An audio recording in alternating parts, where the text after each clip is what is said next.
नमस्कार, मैं हूं नुपुर जारोली जैन। पूरे विश्व में कोरोना का संकट है। भारत में भी कोरोना के कारण लॉकडाउन बना हुआ है। वैज्ञानिक कोरोना की वैक्सीन बनाने में जुटे हैं, लेकिन अभी तक सफलता नहीं मिली है।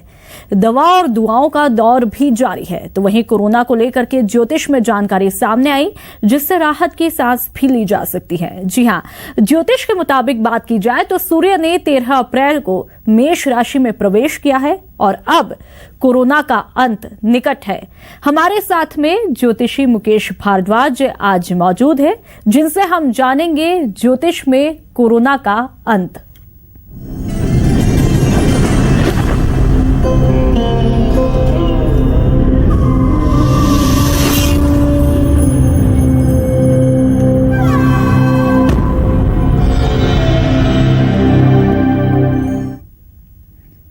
तो चलिए हम जानते हैं, हमारे साथ में स्टूडियो में मौजूद है ज्योतिष मुकेश भारद्वाज जी। मुकेश जी, आपका बहुत बहुत न्यूज़ 18 पर स्वागत है। सबसे पहले आपसे जानना चाहेंगे, जो अभी सभी के मन में एक ही सवाल चल रहा होगा कि आखिरकार कोरोना का अंत कब होगा? ज्योतिष क्या कहता है? देखिए, बहुत ही हमने न्यूज़ 18 पर पहले जब बात की थी इस संबंध में, तो एक बहुत महत्वपूर्ण बात थी कि 24 दिसंबर को जब एक ग्रहण आया था, जो 6 ग्रह उसके अंदर शामिल थे, तो उस ग्रहण के कारण इस जो रोग है इसमें एक तरह से इसको फैलाव मिला। तो वहां से हमने उस दिन ये जब बातचीत कर रहे थे तो ये एक बहुत साफ बात की थी कि 13 जो तारीख है उस रात को जब सूर्य उच्च का आएगा तो कुछ राहत हमें मिल सकती है जी। और यहां आज वही दिन था कि 13 तारीख की रात को जब हम सूर्य उच्च के अंदर आया तो हमने देखा कि उसके बाद से धीरे धीरे एक ऐसी स्थिति आप देखेंगे जो कर्क रेखा पे जो देश हैं उनके अंदर कि उनके जो रोग प्रतिरोधी क्षमता कह लीजिए, क्योंकि सूर्य जो है वो केमिकल्स का, दवाओं का, रोग प्रतिरोधी क्षमता का, कानून का, नियमों का, इन सब का अधिष्ठा देवता है। तो जब सूर्य अपनी उच्च राशि के अंदर है तो हम ये देख रहे हैं कि निश्चय ही हम ऐसी स्थिति को पाएंगे जिसमें कोरोना के ऊपर कहीं ना कहीं अंकुश लगेगा और जो दवाएं खोज रहे हैं, जो इसके इलाज में लगे हुए हैं, उनको कहीं ना कहीं एक सपोर्ट मिलता हुआ दिखाई दे रहा है। जी बिल्कुल मुकेश जी, तो क्या ये माना जाए कि अब नए तरीके से लड़ाई शुरू होगी कोरोना को लेकर के देश प्रदेश में? बिल्कुल, आप ये कह सकते हैं कि अभी तक की स्थिति ये थी कि केवल कोरोना ही लड़ रहा था, हमारे पास कोई हथियार नहीं था, हम उससे सिर्फ बच रहे थे, घरों में बंद थे, या कोई ऐसी स्थिति हमारे पास नहीं थी, हमें कुछ ज्ञान ही नहीं था कि कैसे कोरोना से लड़ें। लेकिन 13 तारीख की रात के बाद यानी 14 तारीख जब सूर्य उच्च राशि के अंदर आ गए, तो आप यकीन माने कि सूर्य हर एक दिन, गुजरता हुआ दिन केवल उन लोगों के, लेकिन ये एक बहुत महत्वपूर्ण बात है कि सूर्य नियमों को और प्रशासन का ग्रह है। तो जो लोग नियमों की पालना करेंगे, जो लोग अपने अंदर प्रतिरोधी क्षमता का भी ग्रह, प्रतिरोधी क्षमता को ठीक कर लेंगे और अपने अंदर एक आध्यात्मिक ताकत का जो है विकास कर लेंगे, वो लोग सभी इस रोग को हरा पाने में सक्षम सिद्ध होंगे। और वो लोग भी, जो लोग इसके जो कहीं कोई वैक्सीन खोज रहे हैं या इसके उसमें लगे हुए वैज्ञानिक तौर पर, उन्हें भी कहीं ना कहीं तेजी से सफलताएं मिलना शुरू हो जाएंगी। बिल्कुल, तो ये माना जा सकता है कि थोड़ी राहत मिलना अब शुरू हो जाएगी। और जिस तरह हम देखें कि 24 दिसंबर से लेके अब तक जो हालात बने, 24 दिसंबर से 17 अप्रैल आज हो चुकी है, तो इस बीच जो स्थितियां पैदा हुई उसके लिए ग्रहों की दशा और दिशा कितनी जिम्मेदार होती है, ये आपसे समझना चाहेंगे। देखिए, जब 6 ग्रह योग एक साथ आए 24 दिसंबर को, हम लोग बात कर रहे थे न्यूज़ 18 के जो है स्टूडियो में बैठ करके, हम कह रहे थे कि ये एक ऐसी स्थिति है जिसको अभी इसका प्रभाव एकदम नहीं आएगा, लेकिन एक ऐसी स्थिति का हम सामना करेगी मानव जाति जिसको अब पहले से आकलन नहीं किया सकता, जो किसी भी रूप में हो सकती है, प्राकृतिक आपदा के रूप में या प्रकृति में बदलाव के रूप में या किसी इस तरह की प्राकृतिक उस तनाव के रूप में। तो वैसा ही एक प्रकृति के रूप से एक ऐसी चीज आई जिसने हम सबको बहुत बुरी तरह से एक तरह से कहना चाहिए कि प्रभावित किया। जी बिल्कुल। साथ ही और उसके बाद आज तक उसका जी आप अपनी बात जारी रखिए, बताइए।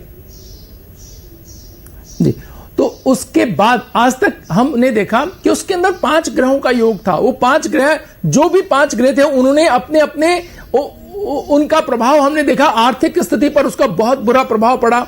हमारे राजनीतिक जो व्यवस्थाएं थी, जो कार्य की व्यवस्थाएं थी, वो बिगड़ी। स्वास्थ्य तो बिगड़ा ही हमारा, वो तो सबसे ज्यादा प्रभाव स्वास्थ्य के ऊपर आया। और इसी तरह से हर प्रकार की जो इंडस्ट्री थी वो सब ब्रेकडाउन पे चली गई, लॉकडाउन में चली गई। तो हमने देखा कि पूरा विश्व लगभग इसकी चपेट में आया और हमने बहुत बुरी तरह से उससे प्रभावित हुए। 22 तारीख को जब हम बैठे हुए थे, बैठ करके हमने बात की थी, 19 तारीख को न्यूज 18 में बैठ करके हम बात कर रहे थे स्टूडियो में। तब हम ये बात कर रहे थे कि आगे की स्थितियां क्या रहने वाली है। वो स्थिति तो आ गई है। तो हम ये बात कर रहे थे उस दिन की भी 13 तारीख के बाद जब सूर्य उच्च का होगा वहीं कोई राहत है, उससे पहले कोई राहत दिखाई नहीं दे रही थी। और हमने देखा कि उससे बीच में कोई ऐसी स्थिति नहीं आई, बल्कि भारत में भी बहुत तेजी से ये बढ़ा और पूरा लगभग भारत इसकी चपेट में आ गया। लेकिन मैं आप ज्योतिषीय आकलन के आधार पर बहुत विश्वास से बात कह सकता हूं, जो भी ज्योतिष में जिनका भरोसा है, जो मानते हैं कि ज्योतिष का ज्ञान कहीं ना कहीं मददगार साबित हो सकता है, तो वो लोग राहत ले सकते हैं कि जब सूर्य उच्च का आ गया है तो आपने जो पुण्य इन दिनों कमाए थे, बैठ करके ईश्वर का कहीं नाम लिया था, या कोई अगर आपने साधना की थी, या अपनी प्रतिरोधी क्षमता के लिए कोशिश की थी, उन सभी को कहीं ना कहीं इसका लाभ मिलेगा और वो लोग अपने सेहत के प्रति आश्वस्त हो सकते हैं कि वो अब उनको ये रोग उतना नहीं परेशान कर पाएगा जितना 13 तारीख से पहले की जो स्थितियां थी। तो ये स्थिति बहुत साफ हो गई है। एक और बात जो बहुत जी बिल्कुल, इस वक्त जो भी दर्शक आपको देख रहे होंगे या फिर सुन रहे होंगे तो थोड़ी सी राहत जरूर महसूस कर रहे होंगे, क्योंकि कहीं ना कहीं बहुत सारे लोगों के मन में बेचैनी है, पैनिक भी हो रहे हैं, लेकिन अब उनके लिए थोड़ी राहत भरी खबर है। साथ ही एक महत्वपूर्ण जानकारी जानना चाहेंगे, सूर्य जो है वो कब तक मेष राशि में रहने वाला है? ये बहुत महत्वपूर्ण बात है। लगभग 30 दिन मेष राशि में रहते हैं। तो अभी आज जो कहना चाहिए हमें कि शुरुआती जो 3-4 दिन होते हैं उसमें उतने प्रभावी सूर्य नहीं रहते हैं। मतलब शुरुआती दौर के अंदर थोड़ा सा उनको समय लगता है अपने प्रभाव को स्पष्ट करने में। लेकिन कल का जो सूर्योदय होगा, आप देखेंगे कि कल के बाद की स्थिति हर दिन बदलती जाएगी। तो अगले 30 दिन जो है वो ऐसे दिन होंगे कि जिसमें जो हर एक व्यक्ति जो इसके कार्य में लगा हुआ है, जो अनुशासन के अंदर बंधा हुआ है, जो नियमों की पालना कर रहा है, वो हर व्यक्ति लाभान्वित होगा। और वो हर व्यक्ति जो नियमों को तोड़ रहा है या जो कानूनों की पालना नहीं कर रहा है, वो हर व्यक्ति बुरी तरह से परेशान होगा, दंडित हो सकता है वो कहीं ना कहीं कोई बड़ी समस्या में आ जाए। तो ये बहुत सूर्य का एक बहुत बड़ा, मैं आपको बताना चाहूंगा, बड़ा रोचक बात है ये कि सूर्य नियमों की, कानून के लिए या किसी भी ऐसी स्थिति के लिए बड़ा ही प्रभावी ग्रह है। अगर कोई कानून की पालना नहीं कर रहा है या नियमों की कड़ाई से पालना नहीं कर रहा है तो वो बहुत ही मुश्किल में आ सकता है। तो उन सभी लोगों की चेतावनी भी है कि खाली आश्वासन ही नहीं है कि भाई आप नियमों के अच्छे से पालन करें। जो शासन ने नियम तय कर दिए हैं उनकी पालना करना बहुत आवश्यक है। नहीं तो फिर जो भी नीति को बनाने वाले लोग हैं या जो जिन नियमों की पालना कराने वाले लोग हैं वो बहुत सख्त हो सकते हैं आज के बाद से, यानी कल सुबह के बाद से इतनी ज्यादा सख्ती आ सकती है जिसकी कल्पना नहीं की जा सकती है। जी बिल्कुल मुकेश जी, और ये कहा भी जाता है कि हर अंधेरी रात के बाद सूरज जरूर उगता है। तो कहीं ना कहीं सूर्य का मेष राशि में आना एक उम्मीद की किरण बनता हुआ दिखाई देता है। और जो 1 महीने का जो वक्त है उसके बाद क्या पूरी तरह से कोरोना खत्म हो जाएगा? ज्योतिष क्या कहता है? जी नहीं, ऐसा नहीं है, एकदम से खत्म नहीं हो रहा है। 21 जून एक ऐसी डेट हमने उस दिन 19 तारीख को एक बातचीत की थी इस बारे में। तो एक डेट हमने निकाली थी जिसके अंदर हम ये माने थे कि एक और सूर्य ग्रहण आ रहा है। वो सूर्य ग्रहण ये तय करेगा कि ये पूरी तरह से इसको ये समेट के अपने अंदर समाहित कर लेगा इस नेगेटिव ऊर्जा को, या कोई नकारात्मक उत्सुकता भगवान ने करे उसमें शामिल होगी या किसी अन्य प्रकार से रूप बदल के कोई चीजें हमें परेशान करेगी। लेकिन 21 जून एक ऐसी तारीख है जहां से अभी तो यह मान लेना चाहिए कि यहां से पूरी तरह से आज के स्वरूप में तो नहीं रहने वाला है। जी बिल्कुल। और साथ ही प्रदेश की बात कर ले या फिर देश की बात की जाए, नुकसान तो अभी भी हो ही रहा है हालांकि, लेकिन उस पर लगाम लगाने की कोशिशें भी लगातार जारी है। तो नुकसान को लेकर के ज्योतिष का आकलन क्या कुछ कहता है, कितना नुकसान हो सकता है? देखिए, अगर ये बात आर्थिक की है तो इसमें कोई दोहराए नहीं है कि ये बहुत बड़ा आर्थिक नुकसान है, क्योंकि बृहस्पति और बुध दोनों इसके चपेट में है। तो बृहस्पति धन प्रदाता, सबसे बड़ा धन प्रदाता ग्रह है, और बुध व्यवसाय का ग्रह। ये दोनों जब इसके जद के अंदर हैं तो अभी लगभग बृहस्पति तो अपनी नीच राशि में लगभग 1 वर्ष रहने वाले हैं, 1 महीना भी अभी नहीं निकला है। तो अगले 10-11 महीने तो बहुत ज्यादा तनावपूर्ण हो सकते हैं और आर्थिक तौर पर। हालांकि अपनी अपनी कुंडलियों और अपने अपने जो ग्रहों की स्थिति जन्मकालीन है उसके अनुसार अलग अलग उस पर प्रभाव रहेगा, लेकिन कमोबेश आर्थिक सुस्ती तो हम देख ही सकते हैं।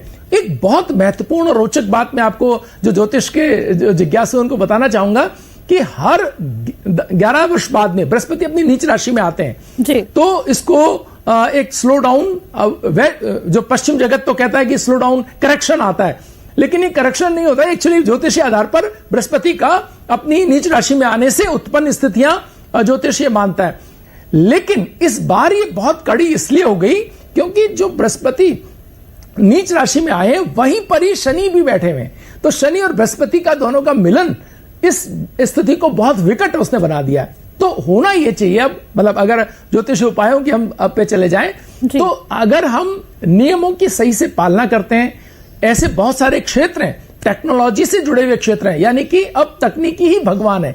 आप देख सकते हैं कि आप बैठ करके इतने हजारों दर्शकों से आसानी से बात कर सकते हैं, लेकिन आज के 25 साल पहले इसकी कल्पना भी नहीं कर सकते, 50 साल पहले सोच भी नहीं सकते थे कोई। तो टेक्नोलॉजी अब बहुत महत्वपूर्ण रूप से हमें प्रभावित करने वाली है।